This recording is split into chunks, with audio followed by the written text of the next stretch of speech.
Oh, you always do that with ease. Isa pa! Isa pa! Ready? 1, 2, 3!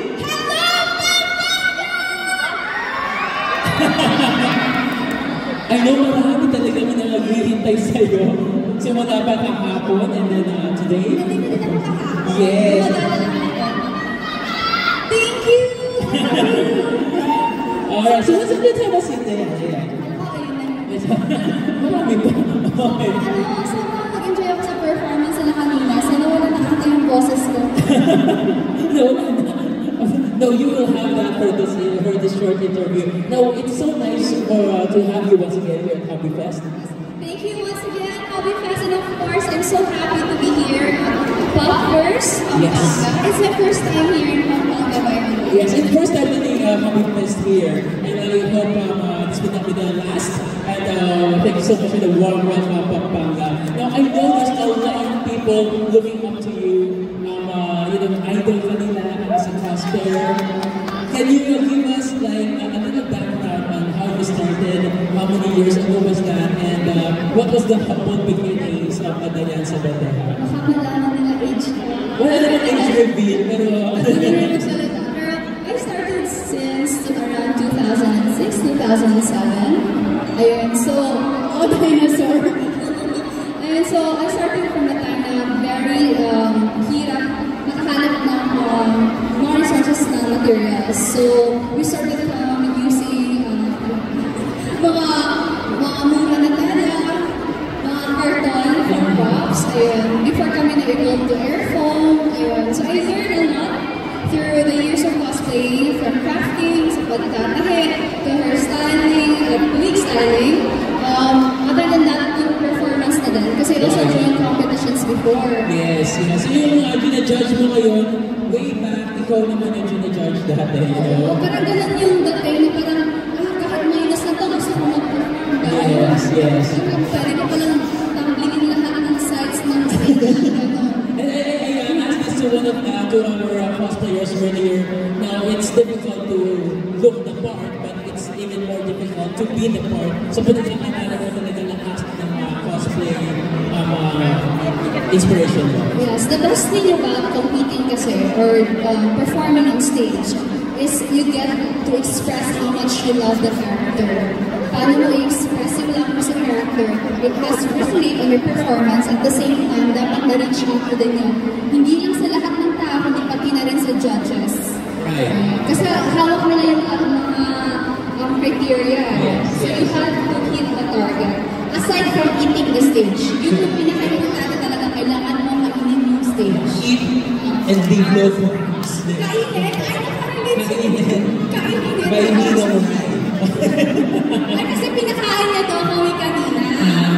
Uy, baliktad yun. Dapat ikaw kumain. Correct. And I'm sure you're getting a lot of support from your friends, your family, or was it a challenge to get support from the people closest to you? Noon, it's really hard to be in the cosplay community kasi hindi pa siya masyado mag-enter, hindi pa siya masyado accepted ng society.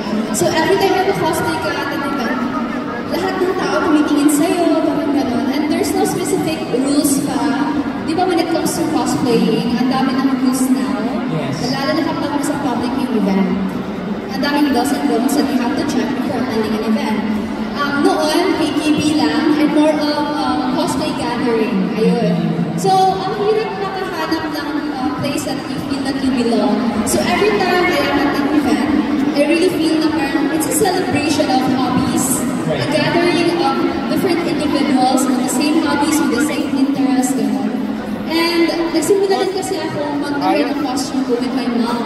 Oh. So, kasama ko yung mama ko sa journey na to. Of course, yung mga times din na pinapastap na tayo ng parents natin. So, at the same time, I'm doing my best na makaipon to see for my costume, gano'n. And then at the same time, ginagawa ko din yung responsibility ko sa school.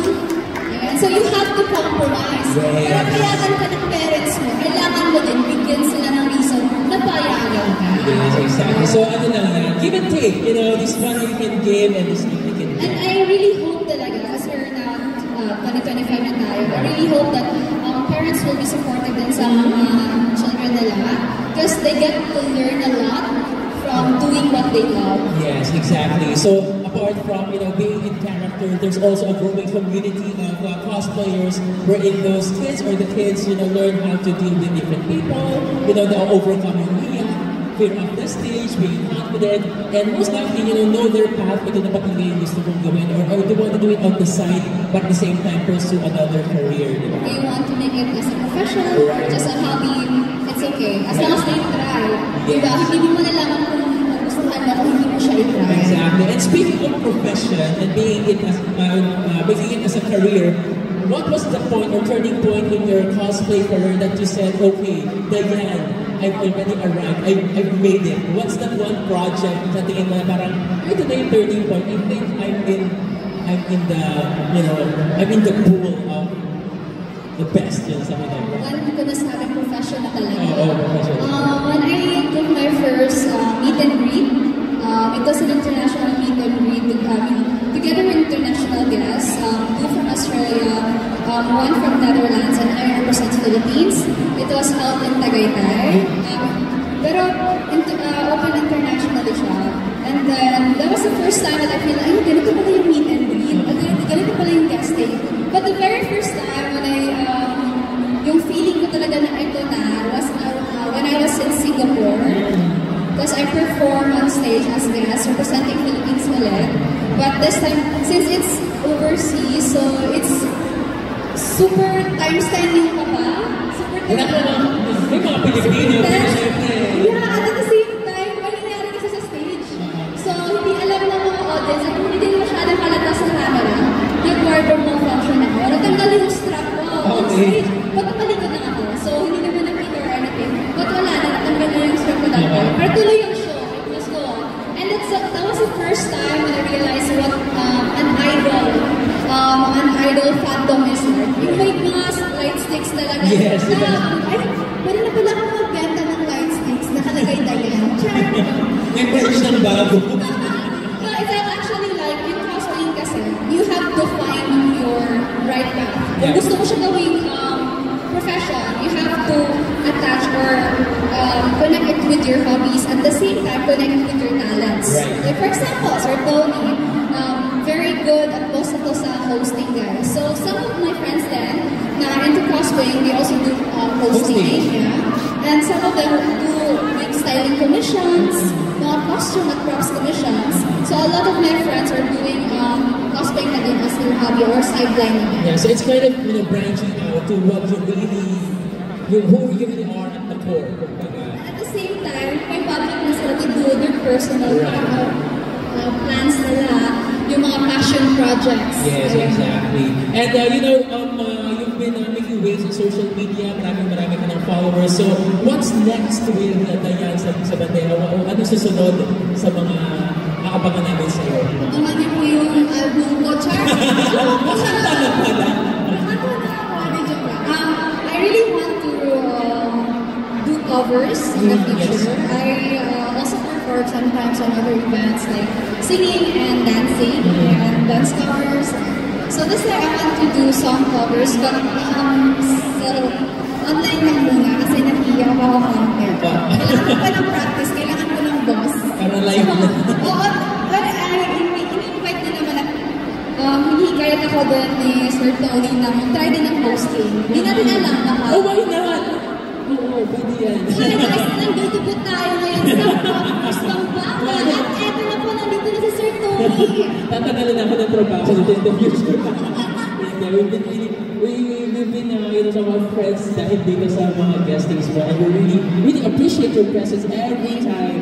Dahil taga Cebu campus naman tayo pa dito. Pero plano kayo sinasabi niyo, just to be with us. There is something as well with Hobby Fest na very close to my heart.